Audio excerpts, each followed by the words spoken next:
ছেলে বড় হয়ে গেছে তো আমার সমানই। আমি ওর পুরানাটা আমি পড়ি, আর আমিও ওকে চেষ্টা করি ওকে নতুন কিছু দেওয়ার জন্য। কিন্তু ছেলে মেয়ে অনেকেই বলে যে আব্বু তুমি একটা পাঞ্জাবি কেনো, কিন্তু তখন আমি চিন্তা করি যে না, আমি একটা পাঞ্জাবি কিনবো, দেখ আমি তো রিক্সাওয়ালা, আমার তো রোদে পুড়তে হয়, আমার একটা পুরানা কাপড় হলেই যথেষ্ট। যারা আসলে এই রিক্সা চালায় তারা যখন ধরেন ঈদ আসে বা কোনো একটা ফেস্টিভ মোমেন্ট আসে তখন গিফট দেওয়ার বিষয় আসে। তো সবশেষ বউ বাচ্চাকে কি গিফট দিয়েছেন মনে পড়ে, ঈদে হোক বা যে কোনো সময়? আল্লাহর রহমতে ঈদের সময় দেখা যায় যে আমরা যখন রাত্রে পায়ে রিক্সা চালাই, হ্যাঁ, অনেক শিল্পপতি আছে, অনেক বড় লোক আছে যারা জাকাত দেয়। দেখা যায় যে পায়ে রিক্সা যারা চালায় তাদেরকে বেছে বেছে 500 টাকা বা একটা শাড়ি, একটা লুঙ্গি দেয়। হ্যাঁ। তখন আমি কিছু এক করে আমার বউ বাচ্চার জন্য কিছু কিনে নিয়ে দেয়। তখন তাদের হাসি মুখ দেখে আমার খুব ভালো লাগে, এবং তাদের এই ক্ষুদ্র চাওয়া পাওয়ার মধ্যে আমি যে তাদের চাওয়াটা পূরণ করতে পারি, এতে তারাও খুশি, আমিও অনেক খুশি। ধরেন অনেক তো দামি গিফট দিতে পারেন না, না, এই যে কম টাকার মধ্যে দেন, এটাই কি তারা খুশি হয়? এরকম মনে হয় আসলে- তাদের চেহারা দেখে? আসলে বাংলাদেশের লোকেই তো এরকম, মানে জাকাত বলতে বোঝা যায় যে কম দামি জিনিস। অনেকেই যা দেখবেন যে দোকানে যে জিজ্ঞাসা করে যে জাকাতের মাল, জাকাতের মাল বলতে তো কোনো মাল নেই। না, কম দামি, জি, মানে মানুষ মনে করে কি জাকাতটা একটু কম দামে দিলে, মানে একটু কম দামের মধ্যে, লোয়েস্ট প্রাইসের হ্যাঁ। মধ্যে। কিন্তু আমি মনে করি যারা এই দেশে যারা মধ্যবিত্ত বা উঁচু লেভেলের যারা লোক আছে তাদের কাছে আমার আকুল আবেদন যে আপনারা যদি কাউকে একটা জিনিস গিফট করেন, আশা রাখি একটা ভালো জিনিস গিফট করার চিন্তা ভাবনা করুন। এই জাকাতের জিনিস এই কথাটা যেন না থাকে। আচ্ছা, সবচেয়ে কঠিন একটা প্রশ্ন করতে চাই। জি। কঠিন প্রশ্ন হচ্ছে যে সবশেষ নিজের জন্য কি কিনছেন? আমি আসলে ছেলে বড় হয়ে গেছে তো আমার সমানই।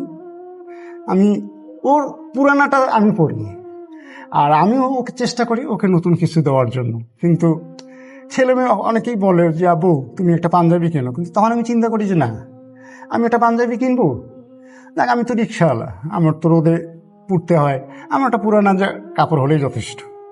কিন্তু আমি কখনো আমার জন্য আমি ইচ্ছাকৃতভাবে কিনিনি। কিন্তু আমার ওয়াইফ ও বলে যে না তুমি একটা কিছু কেনো, আমাকে কিছু দেওয়ার দরকার নেই। তখন হয়তো তার রিকোয়েস্টে একটা নতুন লুঙ্গি কিনি। কবে কিনছেন লাস্ট? লুঙ্গি কিনি না আজকে 3-4 বছর, পুরানটাই দিয়েই চলি, রাত্রে যেয়ে ধুয়ে দিই, আবার সকালে শুকাইলে ওইটাই পরে আসি। এখন পর্যন্ত আপনার জামা কাপড় কয়টা আছে বাসায়? আছে 3টা লুঙ্গি আছে পুরানা, 2টা গেঞ্জি আছে, 3-4টা শার্ট আছে, 2টা পাঞ্জাবি আছে, সেটাও মানুষের দেওয়া। আচ্ছা, এমনি আপনি আপনার ছেলেকে দেন, তারপর ওটা পুরনো হয়ে গেলে আপনি আমি নিজে ইউজ পড়েন। করি, হ্যাঁ। ছেলে কিসে পড়ে? ছেলে রাজশাহী ইউনিভার্সিটিতে অনার্সে কেমিস্ট্রিতে। বাহ, কি স্বপ্ন! মানে আমরা তো দেখি বিভিন্ন সময়, আমরা যে রাস্তায় ঘুরি, অনেক স্টোরি কালেক্ট করি, সেখানে আমরা দেখি যে সন্তানদের বাবা মা এরকম করে কষ্ট করে বড় করার পরে সন্তানরা ওই মূল্যায়নটা করে না। আসলে সন্তান তো, সন্তানের জন্য বাবা মার কিছু করতেই হবে। ওই দায়বদ্ধতায় আমি আমার সন্তানের জন্য করতেছি। আর আপনারা দোয়া করবেন, দর্শকের কাছেও আমি দোয়া চাই যে আমি আল্লাহ দিলে 3টা ছেলে মেয়ে পাইছি, তারা আমার কষ্টটাকে ফিল করে, এবং তাদের কোনো বাহ্যিক চাহিদা নেই। আমার মেয়েকে দেখা গেলে যে আমি তাকে বাস ভাড়া দিছি, রিক্সা ভাড়া দিছি, সে হেঁটে কলেজে গেছে, টাকাটা সে তার আম্মুর কাছে বলছে যে বাজারের সাথে অ্যাড করতে।